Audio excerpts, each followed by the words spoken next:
Hello everyone, this is Archana here. Welcome to another podcast with me. Today we will be speaking about your dream to become an entrepreneur, your dream to own a company, what it takes to have a company and make a company of your own. Today, I have with me Ms. Jyoti Malkani. She's a part of my professional network and is based in Mumbai, Maharashtra, India. She's a chartered accountant and has been serving the banking, finance, and insurance sector for past 15 years. She has been helping organizations and people in terms of compliances, advisory, and processes and documentation and helping them in their strategic growth. Welcome on board, Jyoti Malkani. Hello, Jyoti. Hello everyone. Hello Archana. How are you doing? I'm very well, Jyoti. Happy to have you on board. How are you doing? It's my pleasure to share knowledge. Thank you so much. Looking I'm doing forward to fine. Great. Okay, Jyoti. Jyoti, so we hear there, you know the kind of tough times we all are going through, and we've seen that in these times, especially around the time when we are going through this COVID-19 crisis, we've seen there are many people who, have been laid off, and they have actually made up their mind to start their own enterprise. There is so much of information available, but still we wanted someone who's been in the industry, knows the ins and out of the trade to talk to people about it. So want to know, we have different business entities. We have something called a proprietary firm. We have a private limited company. We also have legal liability companies. So LLPs. So what are these exactly by definition, if we were to ask you? And how does one make a choice as to which company, which form model is basically good for them to adopt? So yes, I mean when you start up a business, you need to go ahead and register your business. You can start in a simple form as a sole proprietary. A sole proprietary is nothing but a one ownership business. That is one person running the business. He or she registers himself with an Udyoga Aadhaar, and after procuring the Udyoga Aadhaar, opens the bank account in name of that firm. So you can start your business. It's just a one person show. If you want to try something new and you are new to businesses, this is the best option you can start with. um, Second one, we will talk about partnerships. So two people, two or more than two people coming together to form a partnership. If they are interested and if they trust each other, you register it as a partnership deed. This is registered at the state registrar office. And once you register your partnership, you can go ahead and start your business with the partnership deed. So the bank account opening process will require the partnership deed to open it. Now, here what happens is one or the other partner acts on behalf of the partnership agreement. So whoever is signing that document, so both the partners become signatory, both or whoever, all the partners become the signatory to the business. So important point in partnership vis-a-vis sole proprietary is that mutual trust between partners. It's very important. So if you have that kind of bonding with people and you have an idea to start up together, this is a great option.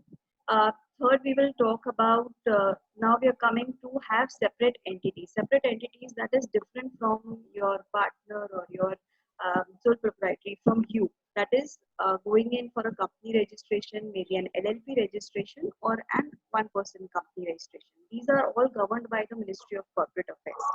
So the MCA website is what you need to go to and register these. So you can register as a LLP. So instead of partnership, again, LLP is nothing but limited liability partnership. So here you are limiting your liability to the extent of funds bought in by the partner. An LLP again is a separate entity. The documentation and compliance become more transparent because you are submitting returns and you're submitting insolvency statements on the MCA website.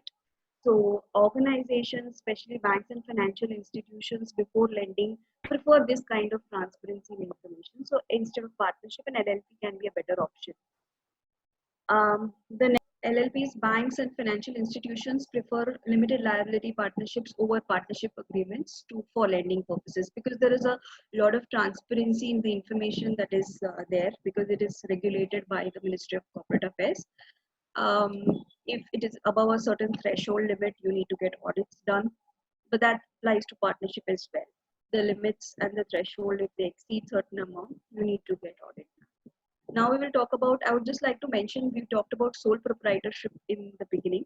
Another option, if you want to have something which is in the form of a company format with one owner, so we have an option of an OPC or a one person company, which also can be Hmm. registered with the MCA, and you can go ahead and do business.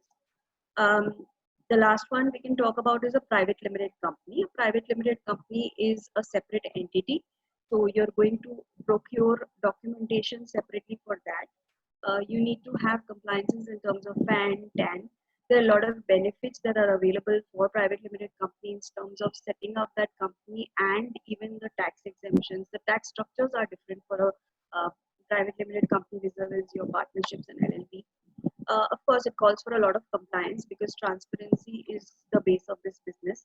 So there are annual returns filing, there are quarterly submissions to the MCA website. So a lot of documentation that goes in place. But then it's at a cost that you're doing your business in a much more transparent manner with a larger group of people. You can procure equity funds, that is, you can have equity investors in your company Okay. if you're going in for a private limited company. So you can call for funding in that fashion as well vis-a-vis your LLP and other options that we just discussed. Okay, great. Okay, so I think there's quite a lot of clarity here. We are talking about sole proprietary, we are talking about partnerships where two or more people can club in. We have LLPs, and we also have a private limited company. So when you were talking about a partnerships, you said two or more members can join in. So these two people at the company be registered. So these people, when come together on the basis of mutual trust, so they can be in the same city, or they can be in different city. And in that case, where does the company get registered? So yes, registration of partners can be in different cities. You can have foreign partners as well. The Okay. place of registration with the place of business. Where is your, which state your place of business is, that will be the place of registration for the partnership deed. Because you will be governed by that state. Your business will be governed by that state. Okay, great. I think this is a great input for all of us to understand. We are very clear about the different models, the different entities one can venture through.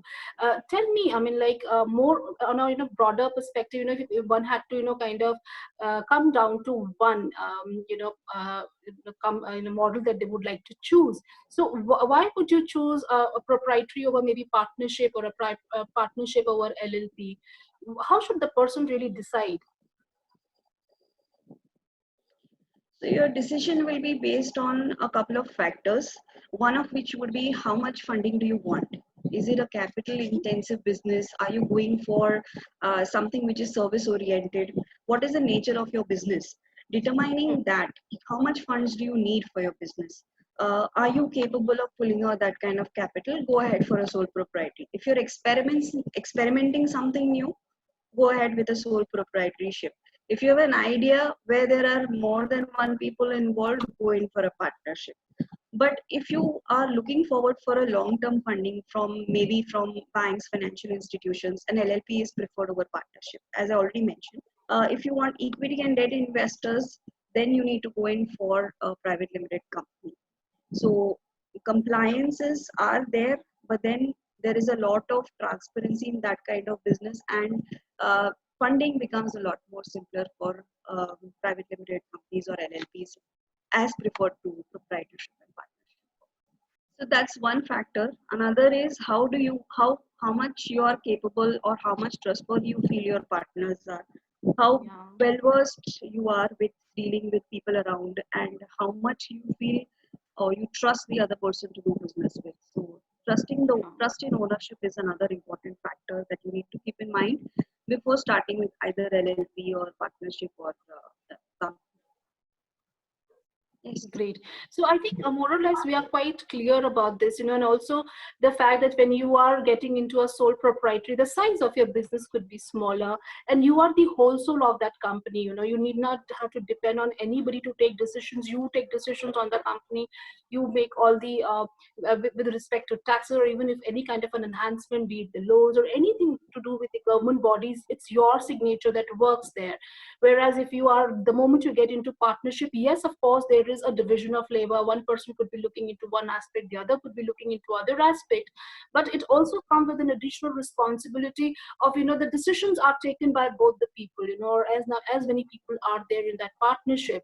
So again, so you need to make a decision whether yes, you would like to go for a proprietary firm or a partnership firm, or the LLP, with again a private limited company. A lot of compliance factors comes into being. Also talking about added responsibility. Okay, great. So more or less, our budding entrepreneur has taken a decision now that yes, what model of the business entity they would like to go forward with. Once that has been decided, what next with respect to the actually now that is where the CA, the chartered accountant, comes into being with in reference to the compliances, the paperwork, the documentation. So how does it start? What is the next step forward? Yeah, so once you've made your decision as to what you want to set up, you need to decide your place of business. Where will be your registered office? So where would be your registered business? What will be your registered office address? Then you also need to go in for compliance, that is application of PAN, application of TAN number, because TAN number going forward you will deduct TDS on payment, so you need to have a TAN number. PAN number because you're establishing an entity which is separate from you. Other than sole proprietorship, you need to go for a PAN number. For sole propriety, the sole proprietor's PAN is valid for business. Then you need, if you are having employees more than 10, you need to go for Shop and Establishment Act registration. You need to open a bank account. If you are not having a Shop and Establishment Act, that is, if you're not having employees more than 10, you need to either go in for GST registration or for Udyog Khata. Basis these documentations, you need to go to the bank and open a bank account in the name of the firm, company, whatever organization you are setting up. In case you are going in for LLP or a company which is under the MCA regulations, then you need to get a certificate of incorporation. You need, the directors or the partners need to have a digital signature. So they need to apply for a DSC. They need to get the certificate of incorporation.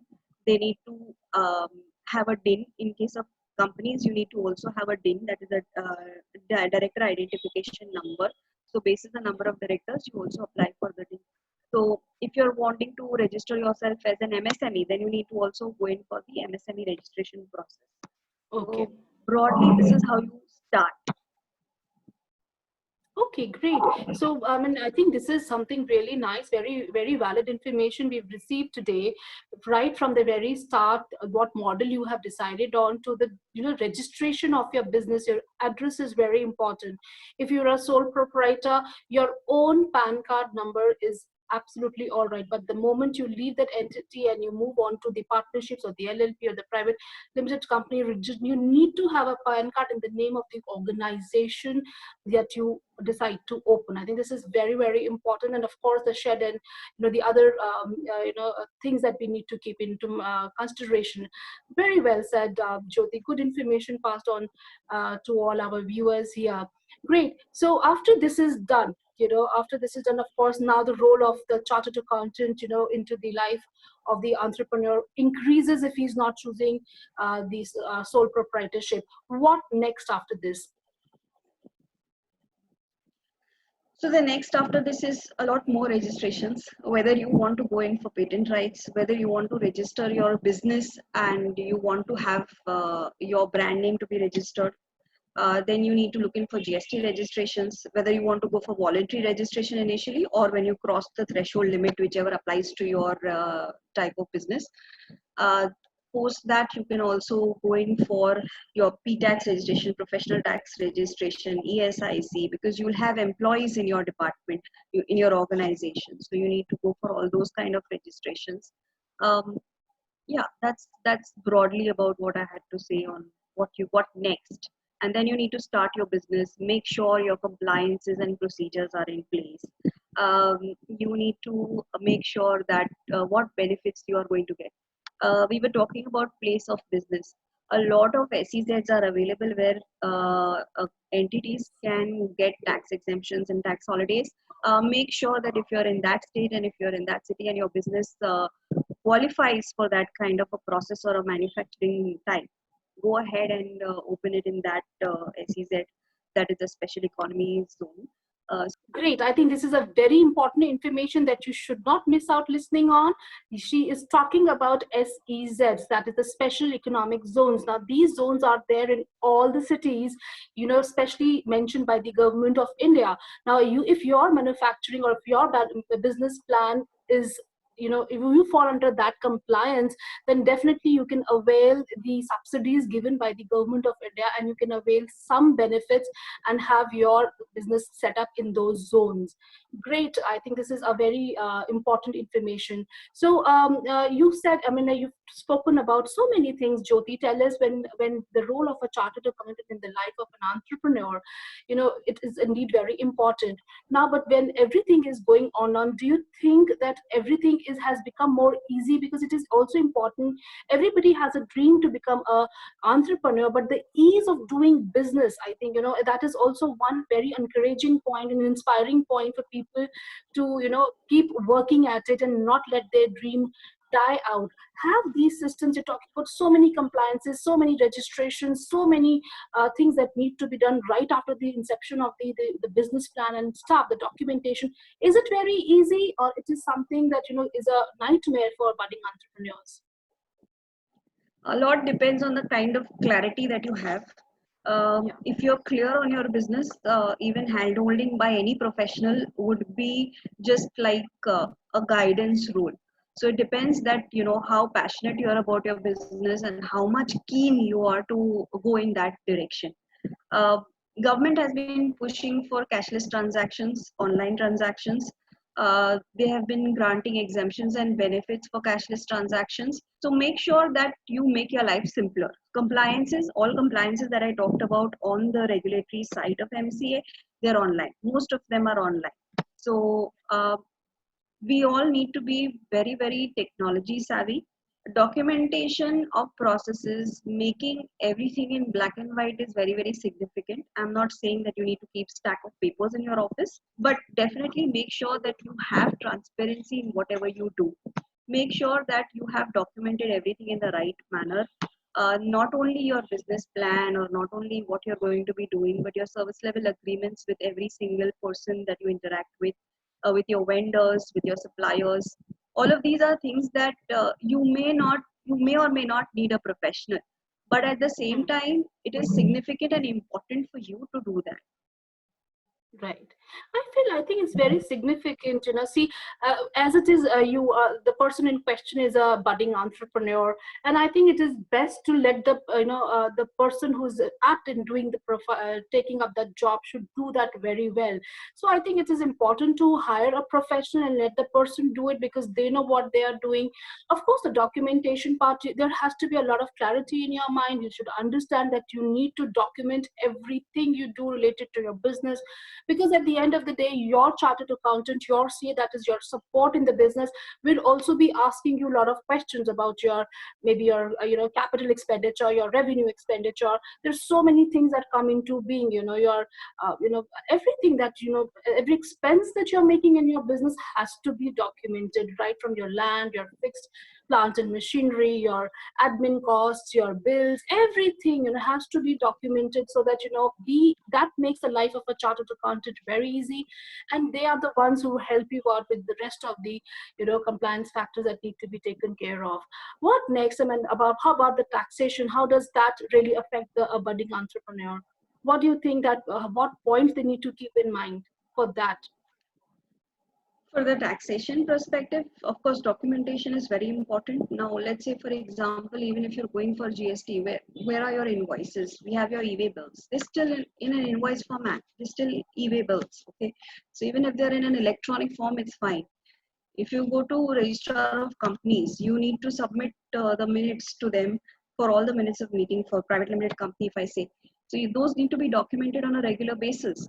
What about corporate governance? Corporate governance requires documentations. All of these additionally over and above your risk controls. What are the inherent risks? What are the external risks to your business? All of this and much more needs documentation. Besides ensuring that your basic business plan, your SLAs are in place, you also need to make sure that your compliance documents with the registrar of companies is in place. The minutes are regularly filed. Besides that, what about your customers? What about your customer turnaround time documentation? Is it documented? Because you cannot be everywhere to deal with people. You need to make sure that that is also documented. How they will handle complaints? What is the process? Because ultimately, customers are the one who are giving you business. Is that Right. documented in place? Are people following the processes in the right manner? Have you identified the risks of your business? Have you have a risk control matrix in place? Then also whether you have documented everything for safety measures. Today we are in times of COVID-19. Tomorrow when you go back to work, we still have to maintain social distancing. What policy is there for that? Is it documented? Because unless it's not in black and white, people are not going to follow. So make sure that all these kind of documentations in your routine day-to-day business operations is also in place. Lovely. Jyoti, you spoke about risk management. What risks are you talking about? What could the risks be that could affect the budding entrepreneur here? Risks could be everything: internal, external. Internal within the organization, you can look across through each and every process that you have with your customers, your engagement with your customers. Do a SWOT analysis. That's the best way you identify risks. Look through each and every process. Now, for looking through each and every process, you need to have them documented, because people are going to be doing what you tell them to do. So, is that documented? Is it there in place? And identify risks at each and every level. Maintain a control mechanism. If this happens, what I can do to control it? So have a control mechanism in place that will eliminate the majority part of your risks. Some risks are uncertain, like when you talk about the SWOT, the threats. We are right now in times of threats, right? We've seen the COVID pandemic. We saw yesterday what happened in Kolkata. These are all unforeseen threats. These will come in our businesses. How do we overcome those? Do we have a plan B in place? And if you do not have a plan B in place, make sure you have it today, so that your business runs Right. smoothly in the coming future. Have a Great. business Does continuity it? plan. Yes, you're right. So, does insurance also come into play? I mean, let's say if there is any person is putting up a small manufacturing unit, there could be fire alarms or theft alarms, or there could be something like maybe an employee getting injured, a worker getting injured. Are these also a part of the risk management we're talking about? Yes, you can have insurance as a control mechanism, because that will anyway add on to the revenue for the loss that you have incurred. So definitely insurance is a control mechanism. Again, here I would like to say is that every business wants to have limited liabilities. Imagine you're a sole proprietor doing a business and you encounter such liability. What option do you have? How much can you shed on from your shoulders? You don't have a partner, you're not having a company, you don't have shareholders in your company, so it becomes more challenging. So these are the various challenges with respect to the entity that you select as well. Right, absolutely right. You're absolutely right. So, man, this is another factor that needs to be kept in mind while you're choosing the entity you would want to adopt. Okay, now this is a very valid information. So, Jyoti, you were also telling us about the factors we can keep in mind, the risk factors, and how we can combat that. So, what do we do to combat those risk factors? Yeah, so every business has certain amount of inherent risks. uh, all you need to do is start identifying each and every risk. Go down to your shop floor level, understand your processes, and have it documented so you know what risks you carry.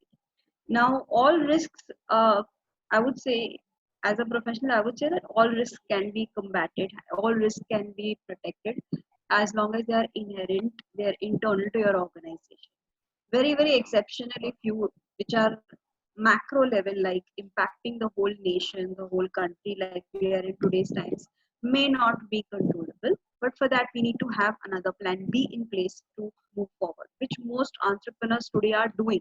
How will we revive our business in the coming days, in the coming months?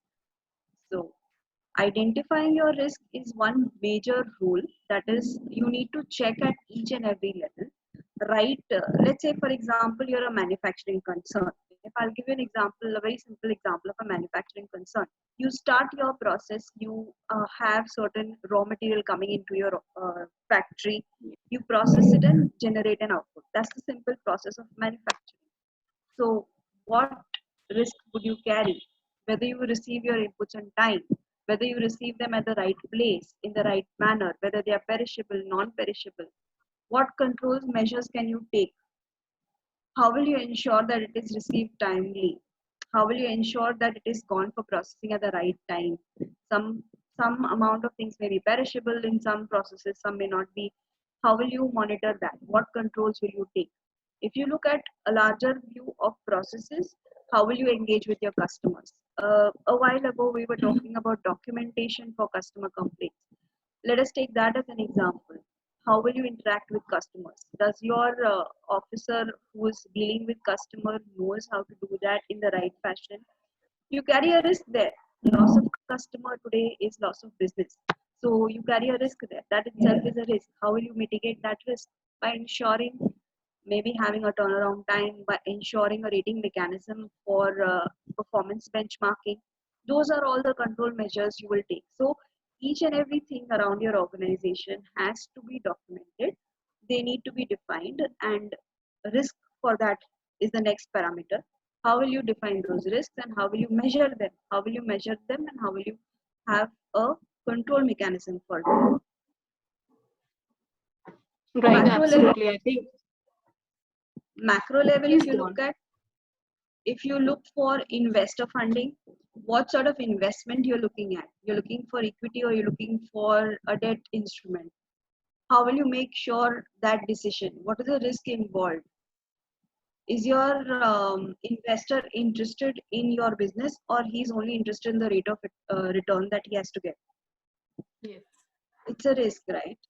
So Yeah. depending on that, you will benchmark as to he has to come in as an equity or a debt investor, whether you want to go in for that kind of investment funds or not.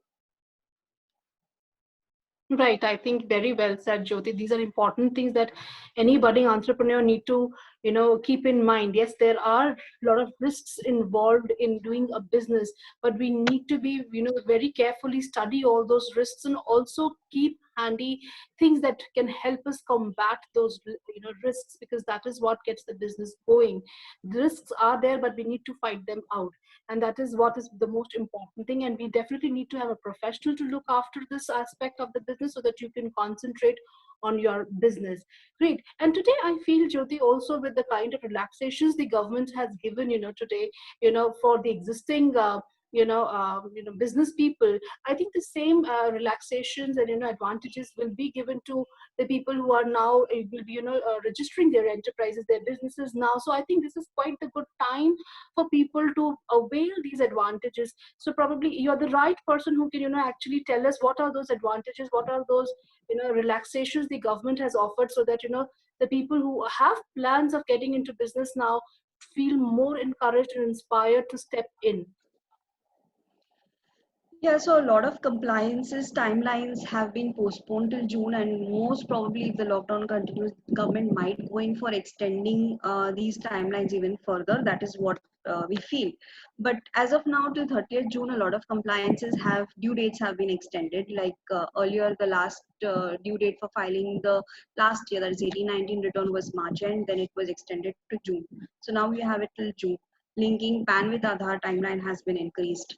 The timeline for all compliances with respect to income tax, your Benami Transaction Act, insolvency proceedings, then Vivad Se Vishwas, all these timelines which were earlier around March to May have been extended to 30th of June.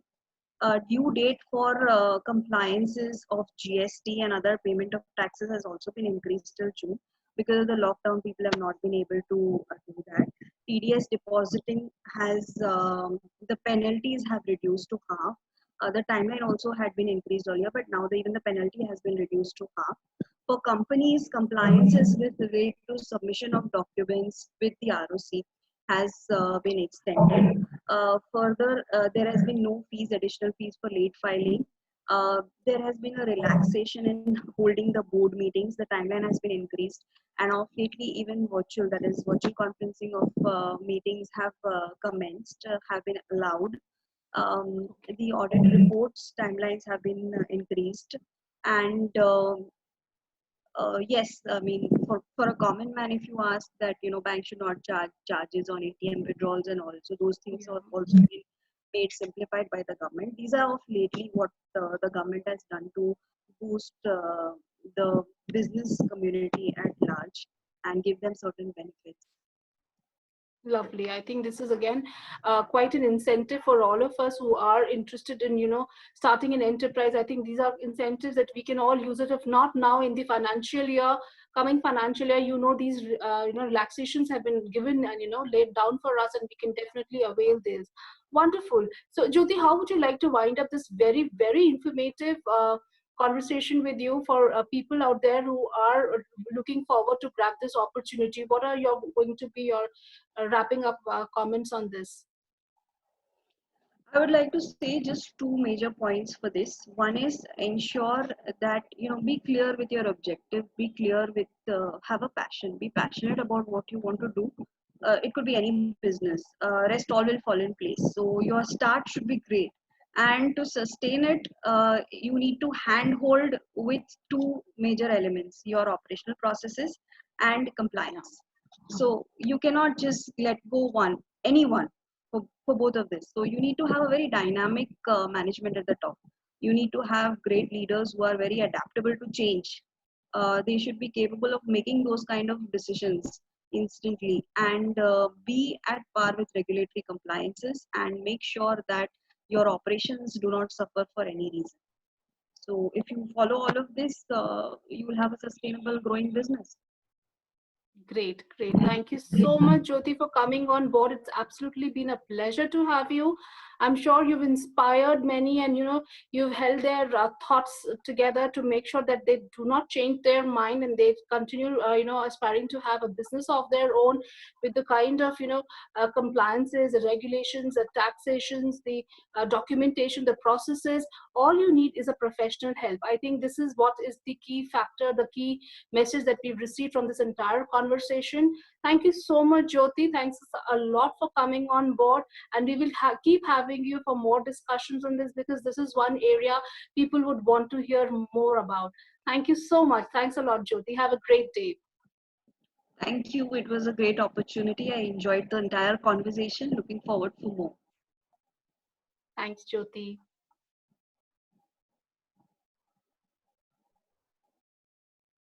Wow, I think this was a wow conversation with Jyoti Malkani. I think she has covered almost all the basic information that you need to start your company, the kind of business entity one should get into, and what are the factors you need to keep in mind to start that entity, to make a choice of what entity you would like to get into. I think one very major aspect, one very major takeaway from this conversation has been you need to have a professional assistance that helps you with all the compliances and the documentation for different government authorities. It is important because every government authority, every compliance, they have a certain timeline with respect to your licenses, or with respect to all the other compliances. Even if they are your licenses, they have to be renewed every year.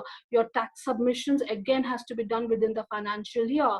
If you are manufacturing something, then the pollution control board comes into being. Again, you would need a professional help. Risk management, again, you would need a professional help to guide you. What are the things, where are the areas that could actually come up to and become a risky factor for your business operations, and you would need some help there, some cover up there. That you could be probably consult an insurance person, because there are products that would help you. Different products are there, available, made available today for the business people, and you can make use of them. So all I'm trying to say is that you definitely need a lot of professional help to make sure these things run smoothly. Of course, it's important for you also to know what you're getting into. What is a PAN card? What is a TIN number? What is a DIN number? What is an SEZ? What is, of course, you need to know about all these things. But to help you run your organization very smoothly, you would require a professional help to let you focus on your business. Because in any case, you are a budding entrepreneur, you need to concentrate on business so that you make it into a profit earning company. And for that, you need to have somebody who can literally handheld you and take you through these compliances, be it your right from the very registering of your company to actually filing your returns and looking after all the compliances that are required. I think that is a very important takeaway for all of us. So more or less, Jyoti told us that yes, everything is online today. So the ease of doing business has definitely is a way higher today in today's times. Keeping that in mind, be it a proprietary or a private or an LLP, yes, ease of business has increased in terms of the technology we have at our hand, but still, if you have a professional help with you, it just makes, and of course, at the start of your business, the more people, that mentoring is required for you to keep getting information from different sources other than the online source that we have with us, so that you make the right decisions and not let your business go for tours. Thank you so much for listening to us, and keep your spirits high, and wish you a great and a happy launch of your business. Wishing you all the best, and stay tuned for more.